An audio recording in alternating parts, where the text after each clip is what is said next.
Cette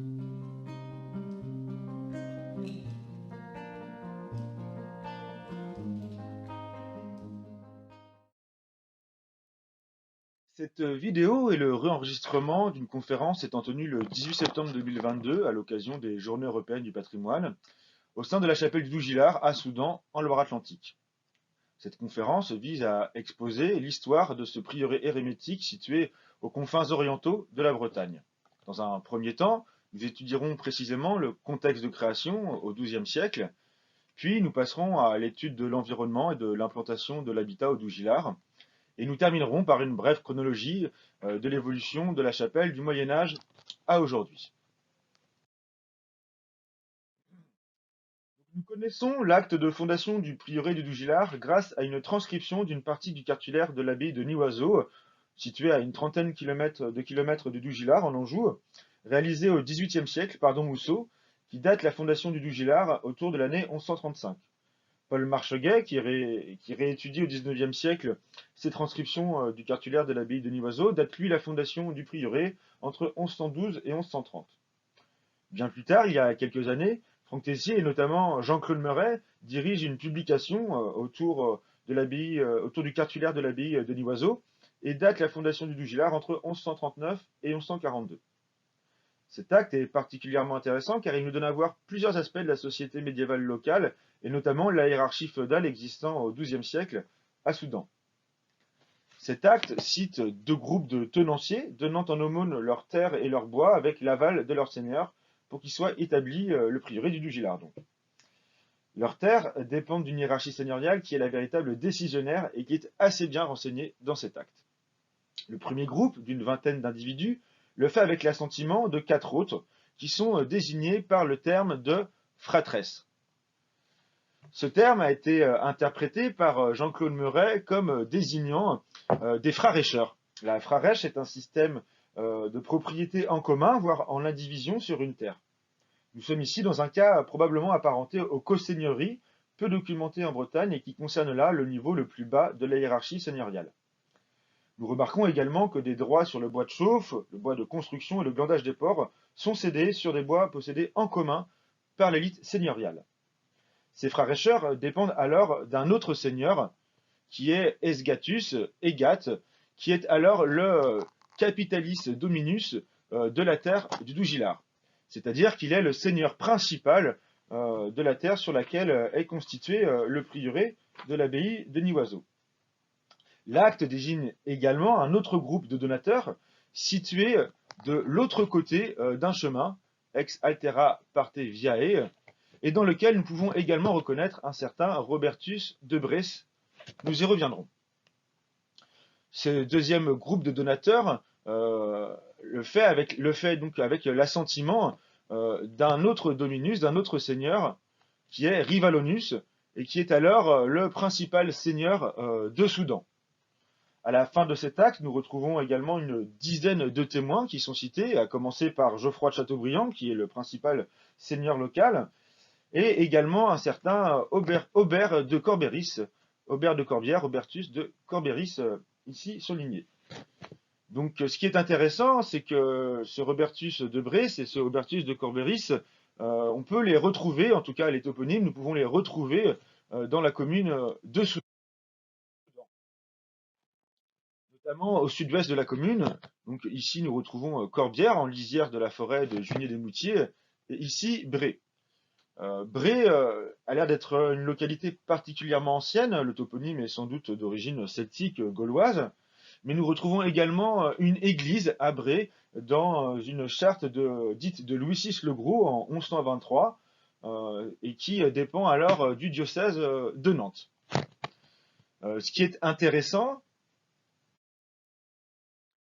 donc oui, ce qui est particulièrement intéressant à Corbière, c'est que nous pouvons peut-être voir, grâce à l'analyse du parcellaire et des photographies aériennes, les traces de l'habitat du Aubert de Corbière cité dans l'acte de fondation du prieuré, en l'espèce d'un enclos, notamment un enclos fossoyé quadrangulaire, voire carré, de 20 à 25 mètres de côté, qui pourrait laisser paraître la forme d'une plateforme manoriale, d'une petite plateforme manoriale, voire d'une motte quadrangulaire. Motte elle-même enceinte d'un autre parcellaire curviligne sur lequel est accoudée une autre parcelle pouvant faire référence à une vaste basse-cour ou un pourpris. Cet ensemble élitaire, ce petit ensemble d'habitat seigneurial, étant situé à distance du hameau de Corbière, dans une forme assez caractéristique de ce qu'on observe justement au XIIe siècle. Nous pouvons donc résumer la hiérarchie seigneuriale apparaissant dans l'acte de fondation du prieuré de Dougillard comme suit, avec une interprétation sans doute différente de celle proposée par Franck Tessier. En effet, celui-ci voit un lien direct de vassalité entre Rivalon de Soudan et Égat du Dougillard. Cependant, nous ne faisons pas la même interprétation. En effet, comme nous l'avons vu, il y a bien deux groupes de donateurs différents, et Égat n'apparaît pas comme un vassal de Rivalon dans le texte, en tout cas pas clairement. Nous pensons que la fondation du prieuré vient en réalité régler un conflit opposant possiblement Rivalon de Soudan et Égat du Dougillard. Il faut dire que si le Dougillard est situé dans la commune actuelle de Soudan, les limites de la paroisse de Soudan ou de la seigneurie feudale de Soudan au XIIe siècle ne sont pas forcément si claires. Et pour illustrer cela, nous pouvons sans doute faire référence à la fondation de la paroisse de Carbet, qui survient en 1050 à quelques kilomètres du Dougillard.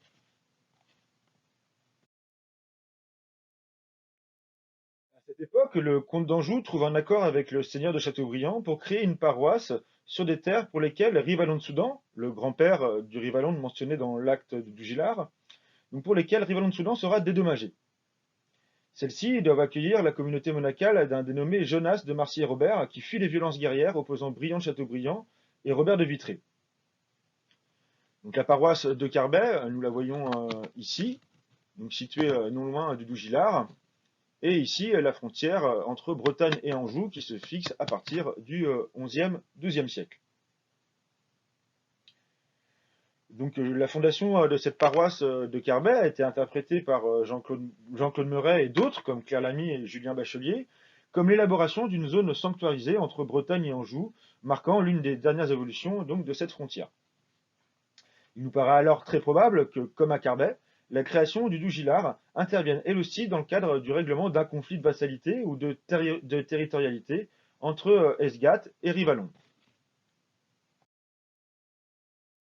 Cette idée d'un conflit, d'un problème, est d'ailleurs renforcée par la phrase d'introduction de l'acte de fondation du prieuré, que je vais vous traduire tout de suite.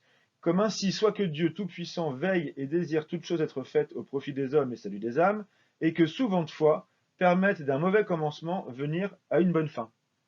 Comme nous le voyons, il y a bien un problème, un mauvais commencement à la fondation du prieuré du Dougillard, ce qui viendrait renforcer l'idée d'une résolution élaborée par la fondation de ce prieuré. D'ailleurs, ce problème initial est assez important, puisqu'on voit que jusqu'à la fondation du prieuré régnait alors au Dougillard le diable et ses ministres. La nature de ce conflit reste pour l'instant obscure. Nous pouvons néanmoins faire quelques hypothèses, et notamment une hypothèse concernant l'opposition entre maison vitréenne et maison castelbriantaise. En effet, comme nous pouvons le voir sur cette carte, que nous ne commenterons pas dans son intégralité, nous voyons qu'à la fin du XIIe siècle, le pouvoir de Vitré s'est fortement étendu dans le territoire castelbriantais, avec notamment la création de la vicomté de Fercé, qui vient ici chatouiller à quelques centaines de mètres le prieuré du Dougillard. Il nous est alors aisé de penser que le territoire de Carbet ayant notamment appartenu au pouvoir soudanais quelques décennies auparavant, cette zone-ci, qui est située au sud de la Verzée, comme partie du territoire de Soudan, a pu être contestée par le pouvoir soudanais, notamment par Egat, qui, en voulant sortir du joug de la vassalité de Soudan, a donné cette partie des terres au Dougillard, tout en conservant celle-ci, qui échouera éventuellement quelques décennies ultérieurement à la vicomté de Fercé. Néanmoins, le caractère politique, vraisemblablement politique, de cette fondation ne doit pas faire oublier l'esprit religieux qui imprègne alors la société. Glyntrainel, lorsqu'il donne ses terres, offre également sa fille au couvent. C'est également le cas de la mère de Rivalon de Soudan, dont on apprend qu'elle a été enterrée près du prieuré après y avoir été nonne quelques mois avant sa mort. Le pouvoir seigneurial local semble alors pleinement épouser les objectifs de l'abbaye de Nivoiseau. En effet, les 11e et 12e siècles connaissent une grande ferveur religieuse. La réforme grégorienne, entamée vers 1050, donne un nouveau pouvoir au clergé, indépendant des élites seigneuriales. Et le premier appel à la croisade, en 1095, mobilise l'élite chevaleresque autour d'un idéal chrétien. C'est dans ce contexte que des ermites, loin de l'image solitaire qu'on leur accorde à l'époque moderne, drainent des dizaines, parfois des centaines de fidèles suivant leurs prêches dans les campagnes.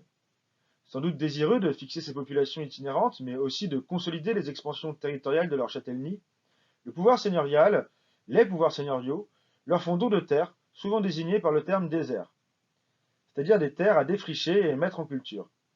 C'est à cette époque que nous voyons également fleurir les dédicaces à Notre-Dame, qui ont souvent été interprétées comme le reflet d'une possible évolution sociale du statut de la femme. Les abbayes, fondées par ce courant érémitique qui réunissent à la fois hommes et femmes, sont presque toutes dédiées à Notre-Dame. C'est le cas notamment de l'abbaye de Larreau, créée en 1095 par Robert d'Abrissel, qui créera ensuite l'abbaye de Fontevraud en Anjou en 1107, mais aussi de celle de l'abbaye de Nivoiseau, fondée par un de ses disciples, Salomon, en 1109, et dont dépend le prieuré du Dugilard. L'acte de fondation de l'église du Dugilard stipule d'ailleurs qu'elle est consacrée à Dieu et à Notre-Dame, puis à l'honneur de Saint-Barthélemy et tous les saints. Au sein de ces monastères, les femmes prennent une place nouvelle. Après la mort des ermites fondateurs, ce sont des abbesses qui prennent la direction des seigneuries abbatiales, et pour plusieurs siècles. Elles siègent au premier rang lors des messes, et à Fontevraud, on sait qu'elles bénéficient de privilèges, comme par exemple des rations en vin 2 fois supérieures aux hommes. Jean-Claude Meuret a relevé la place particulière de Nivoiseau dans ce courant. Encore plus qu'ailleurs, les femmes y ont un rôle de premier ordre, particulièrement original dans le contexte du XIIe siècle. Dans la plupart des actes, les religieuses portent le titre de sanctimoniales. Ce terme les distingue des moines hommes en les considérant comme des êtres plus proches de Dieu. Elles disposent avec l'abbaye d'une cour de justice seigneuriale, impliquant une gestion des relations socio-économiques presque intégralement réservée aux hommes à l'époque. Dans plusieurs actes, on trouve la mention Astantibus abatista eramburgi cum conventio suo et fratibu, montrant que les transactions sont consenties d'abord par les moniales, puis par les moines dans leur ombre. L'abbesse ne reste d'ailleurs pas cloîtrée dans l'abbaye et va régulièrement négocier des donations à Angers. En 1140, elle se présente au chapitre de Saint-Aubin d'Angers avec 2 moniales, cités à sa suite, puis un frère et 2 chevaliers qui viennent dans un second temps. Ces ordres de citation, de même que le qualificatif de sanctimonial, n'ont pas forcément d'équivalence dans les autres ordres érémitiques mixtes de l'époque. L'autre originalité qu'on peut relever à Nivoiseau, mais également à Larreau, est sans doute constituée par les relations tissées avec les couches moyennes et basses de la hiérarchie féodale. Alors que les abbayes de femmes créées quelques décennies auparavant se fondent au cœur des centres urbains d'Angers, Rennes ou Nantes, en lien avec les plus hautes sphères du pouvoir comtal. Lorsqu'à la fin du XIIe et du XIIIe siècle, les principaux barons ou le pouvoir épiscopal dénoncent la porosité entre moniales et laïcs qui viennent et vont au sein des enclos abbatiaux de Larreau ou de Nivoiseau, nous pouvons nous demander si nous ne pouvons pas y voir une remise en cause d'un modèle de socialisation original entre la population rurale et ce clergé si particulier. Alors que la réforme impose peu à peu le célibat aux prêtres, cette mixité sera sans doute vue d'un plus mauvais œil. On peut d'ailleurs se poser la question de l'acte de fondation du Dugilard, qui stipule que l'Église y est fondée, ou plutôt refondée, car régnait en ce lieu le diable et ses ministres. La formule cache peut-être une situation antérieure, trop confuse, entre monial et laïque. Peut-être induite par la présence d'un ordre nicolaïte que l'ordre de Nivoiseau, lui reconnu par l'autorité épiscopale, vient remplacer. Ou peut-être renvoie-t-elle plus simplement à l'existence d'un culte païen, ou en tout cas d'un édifice y faisant référence. Jean-Claude Meuret a été jusqu'à parler d'utopie pour ce projet réel de mixité monastique à Nivoiseau. Néanmoins, nous pensons que sa réussite, au moins pendant le XIIe siècle, dépend de plusieurs facteurs qui la placent probablement dans une situation de compromis face à la société de l'époque. En effet, comme nous l'avons déjà cité, des courants hérétiques pouvant se reconnaître dans le nicolaïsme, n'ont pas laissé autant de traces écrites que les ordres reconnus dans le cadre de la réforme grégorienne. Nous manquons donc d'éléments pour mesurer leur niveau d'originalité et d'imprégnation sociale. Salomon a probablement dû réussir à proposer un modèle de fonctionnement et d'organisation représentant une forme de compromis idéologique entre ses courants et les préceptes défendus par l'autorité papale.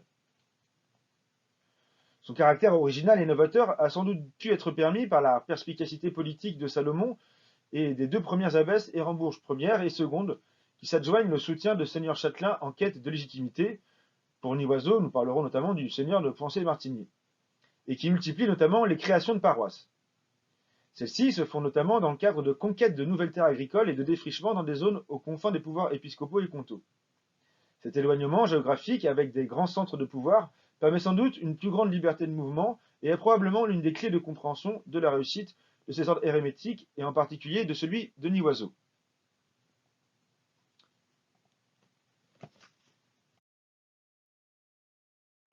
En revenant sur cette carte présentant les principales châtellenies à la fin du XIIe siècle dans le secteur, nous pouvons effectivement constater cette localisation dans les confins de l'abbaye de Nivoiseau, ici, ou de l'abbaye de Larreau, qui prennent toutes les deux places dans d'anciens secteurs forestiers, à Nivoiseau en marge de l'ancienne forêt de Lourzay, et Larreau plus au centre de l'ancienne forêt de Ballot. Toutes les deux sont situées donc également aux confins. En rouge, vous avez la limite séparante à la fin du XIIe siècle entre les comtés du Maine et de l'Anjou.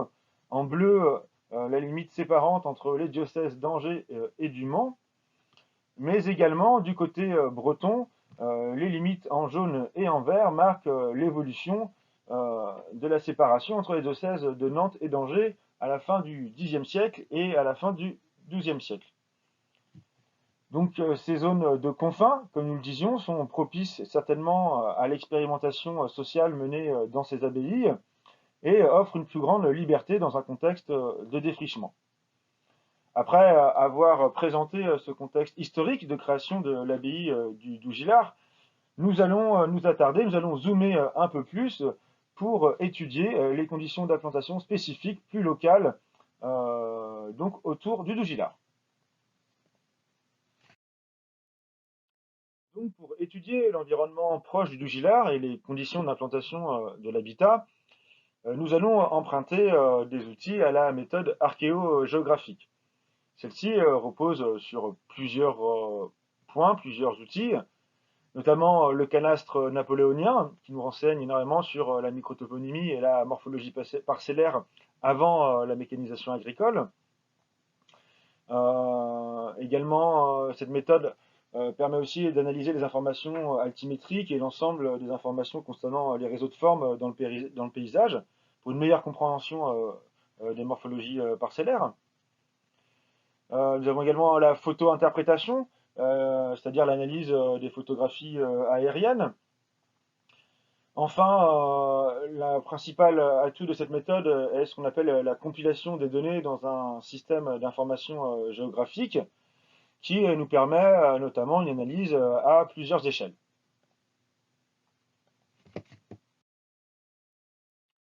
Donc voilà, ici vous pouvez voir donc la représentation du cadastre napoléonien de 1831 pour la commune de Soudan.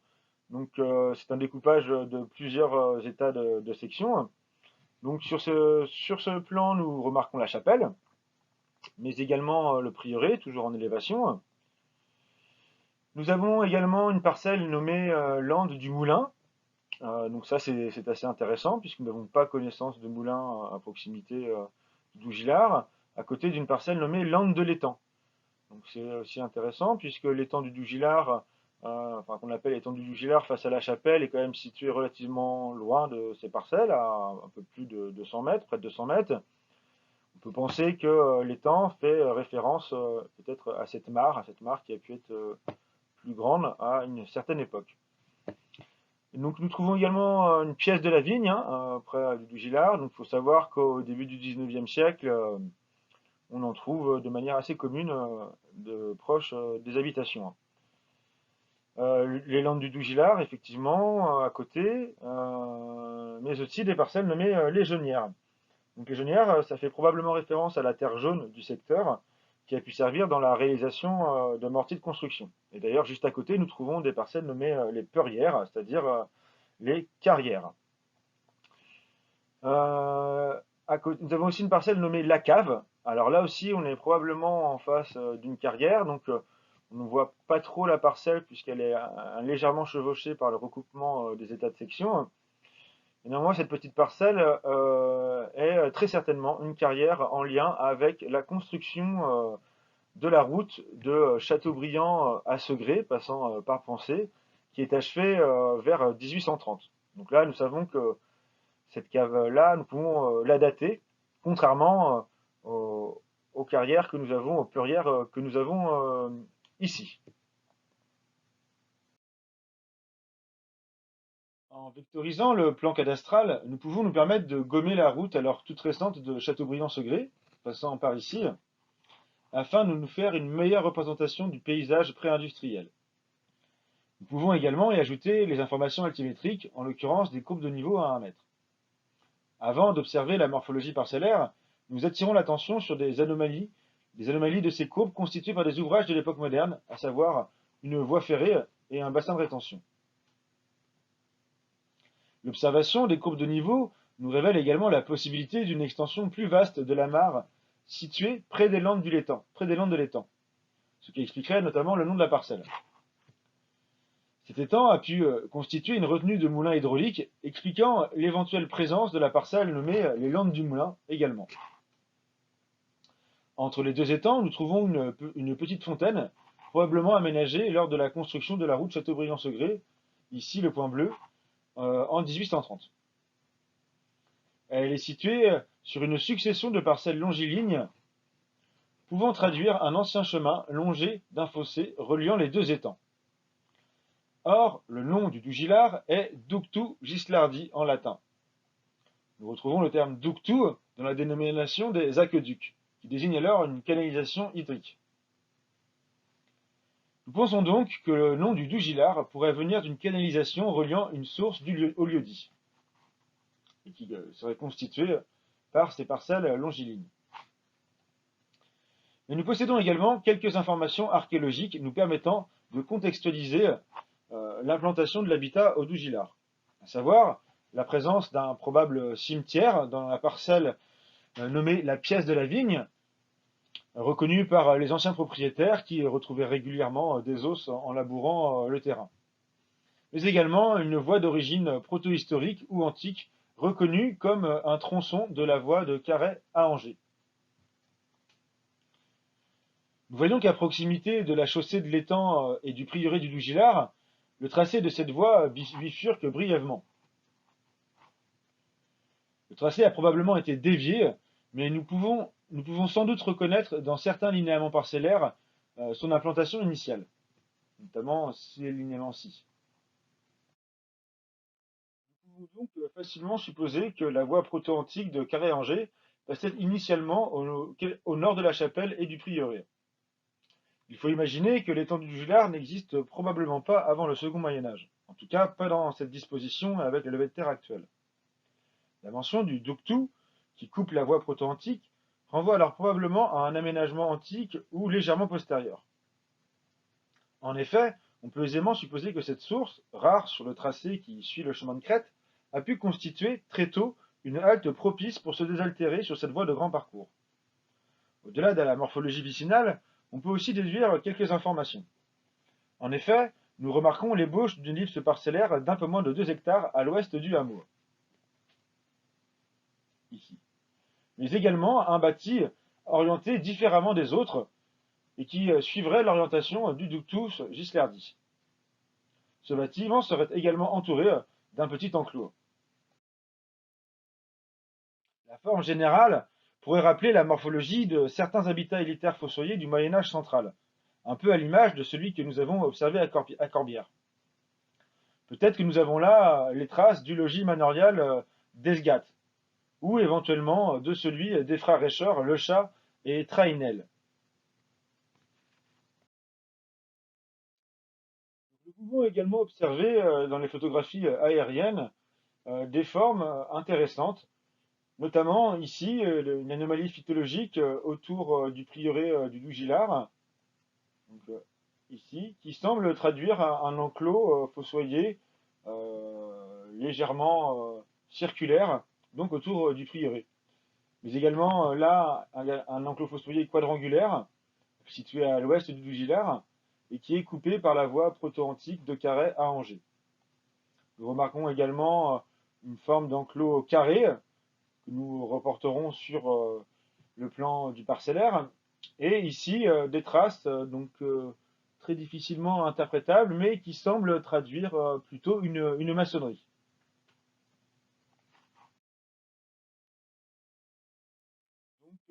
Voilà ce que ça donne un petit peu quand on replace ces anomalies phytologiques observées en photographie aérienne sur le plan cadastral.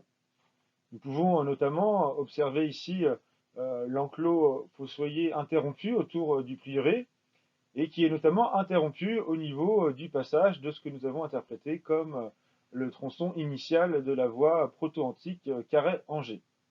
Nous retrouvons également cet enclos quadrangulaire qui est interrompu par la voie proto-antique, cette forme d'enclos carré que nous avons du mal à interpréter, et également ces maçonneries qui pourraient éventuellement faire penser au plan d'un moulin à chandelle, qui expliquerait notamment le nom de la parcelle Lande du Moulin. Donc un moulin à vent et non pas un moulin hydraulique. Néanmoins, la superficie de ces maçonneries semble assez vaste pour un moulin. Nous pouvons également reconnaître dans ces formes euh, éventuellement un fanum, c'est-à-dire un temple gaulois de l'époque antique. Nous voyons donc se dessiner deux pôles, un pôle religieux entouré de son enclos, mais également un pôle laïque avec son enceinte manoriale. Ces deux pôles rappellent qu'il y a dans l'acte de fondation deux groupes de donateurs séparés par un chemin. Jean-Claude Meuret a associé le chemin à la voie Angers-Carhaix, renvoyant le toponyme Ductu au terme dectus en latin, direction, et donc à cette voie proto-antique. Or, nous remarquons que les deux pôles semblent situés du même côté de la voie proto-antique. Nous pensons alors que le chemin du texte renvoie à un tracé longeant peut-être le ductus canalisation que nous avons identifié précédemment.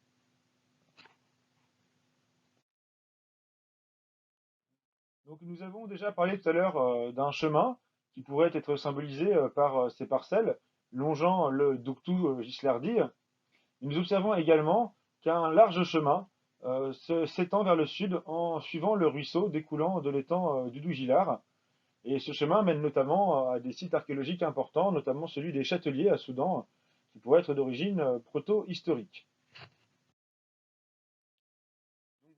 Voilà ce qui se passe un petit peu quand on dézoome et qu'on observe ce qui se passe au nord du Dougillard, et notamment dans le prolongement de ce chemin longeant le Dougtou Gislardi, qui se poursuit dans le linéament parcellaire jusqu'à un site que nous avons identifié dans la parcelle de la R en Jarre, à savoir un enclos fossoyé à la forme particulière que nous ne parvenons pas à dater forcément, et qui pourrait être à côté d'autres fosses ici observées à la Goubraie, qui pourraient nous faire penser à des minières de fer assez nombreuses dans la région. Donc cette constatation place le Dougillard certes sur une voie proto-antique importante, mais en plus sur un carrefour. Et il nous faut rappeler que le Dougillard est la dernière localité bretonne avant l'Anjou. En sachant que l'enclos que nous avons observé autour du Dougillard est traversé par cette voie proto-antique de Carhaix à Angers, nous nous demandons, bien que ce ne soit pas mentionné dans les textes, s'il n'y a pu avoir des droits de péage associés au Dougillard. Ceci pourrait notamment expliquer, au moins en partie, les litiges possiblement à l'origine de la création du prieuré. En effet, ce type de revenu attire forcément les convoitises et pourrait aussi expliquer la présence éventuelle d'une coseigneurie, comme nous l'avons vu avec les frères-écheurs Lechat et Treynel. L'hypothèse d'un droit de péage, qui a pu être associée à un moment à la petite seigneurie priorale du Dougillard, mérite donc sans doute d'aborder la question de la connexion au réseau du Dougillard à une plus petite échelle. Donc, cette diapositive qui a été réalisée à l'occasion d'une étude sur l'itinéraire Châteaubriand-Français représente le réseauvière au début du XIXe siècle et l'ensemble des linéaments parcellaires pouvant traduire d'anciens chemins. Elle met en évidence des tronçons particulièrement anciens du réseau qui s'inscrivent notamment dans le réseau de forme principale, ici représenté en jaune. Le Dougillard s'inscrit dans un carrefour probablement déjà existant dès l'Antiquité. Comme on le remarque, le Dougillard offre un point de bifurcation entre les deux itinéraires importants depuis Poncé, l'un vers Rouget, donc ici, suivant le tracé de la voie proto-antique, et un autre qui bifurque ici vers Châteaubriand. De plus, nous observons un chevelu de tracé qui semble contourner le Dougillard entre Sedan et Poncé, donc ici, en violet. Donc ce contournement qu'on observe au niveau du Dougillard illustre peut-être des stratégies d'évitement d'un péage ou d'un point de contrôle à la frontière brito-angevine. En rapetissant encore l'échelle, nous pouvons nous rendre compte du niveau de flux important qu'a pu recevoir le tronçon Châteaubriand, le Dougillard, Poncé.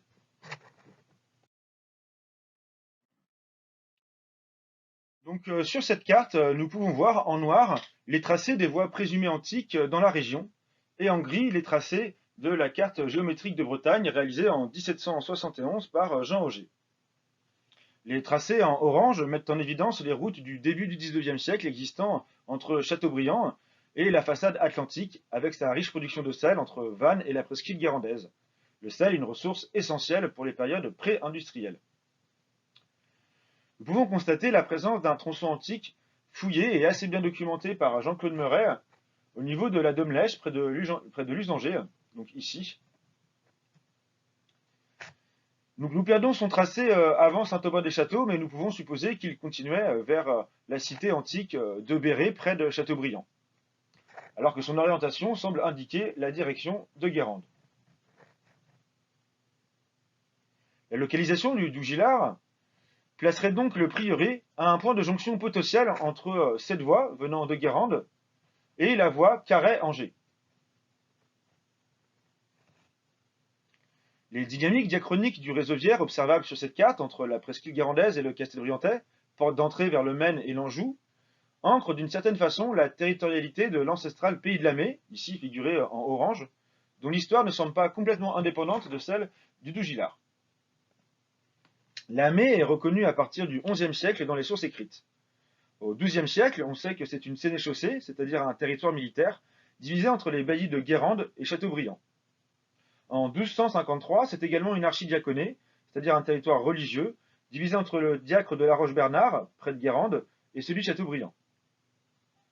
Les chercheurs, comme Noël Yves Tonnerre et d'autres, attribuent son origine à l'invasion de la marche carolingienne et du comté nantais par Nominoé en 849.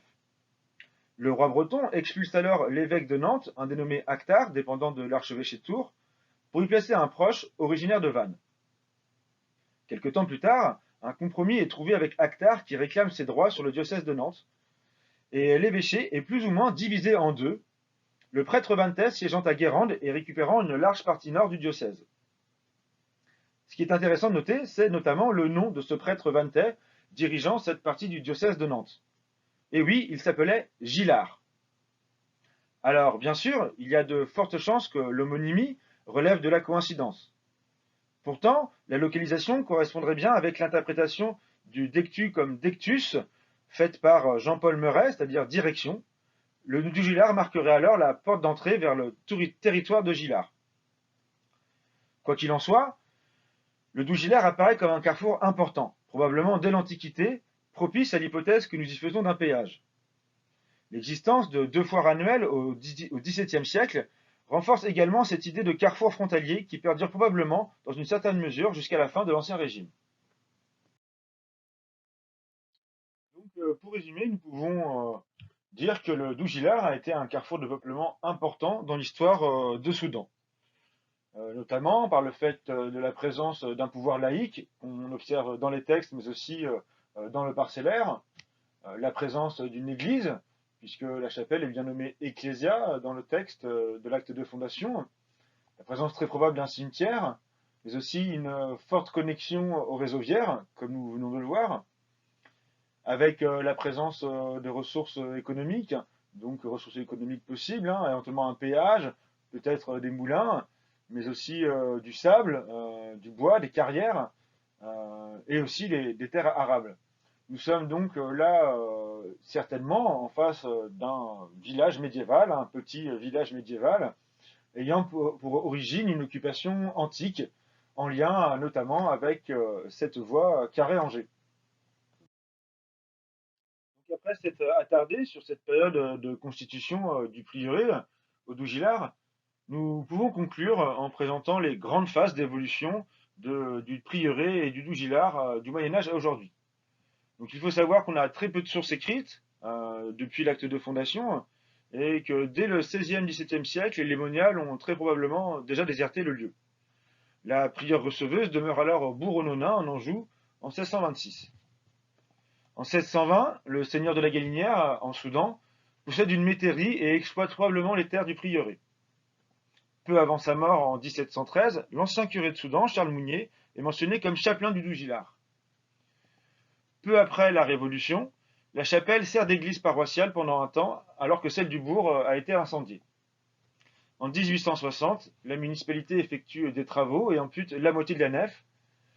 En effet, la chapelle actuelle ne représente que la moitié orientale de l'ancienne église. En 1891, une campagne de donation permet la réalisation de nouveaux travaux et l'édification d'un nouvel hôtel.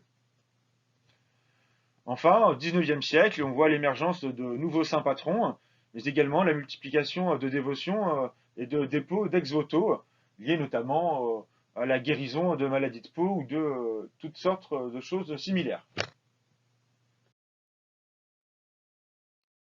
Donc, pour finir cette conférence, nous souhaitions ouvrir sur des perspectives futures et parler un petit peu du lieu qui est géré par une association indépendante. Il faut savoir que le Dougillard est un lieu de patrimoine vivant. En effet, il est ouvert au public et nous avons notamment découvert des peintures murales récemment, datées du XVe siècle par des spécialistes comme Christian Davy. Donc, ces peintures viennent enrichir la valeur patrimoniale du lieu, évidemment, tout en permettant d'espérer un accroissement des connaissances pour une période peu documentée par les textes. Les Amis du Dougillard, c'est le nom de l'association qui porte ce projet, souhaitent évidemment être soutenus et vous invitent à les rejoindre ou à leur faire des dons en les contactant directement par téléphone, par mail ou via leur site sur Facebook. Nous vous remercions pour votre écoute et espérons vous retrouver bientôt au Dougillard.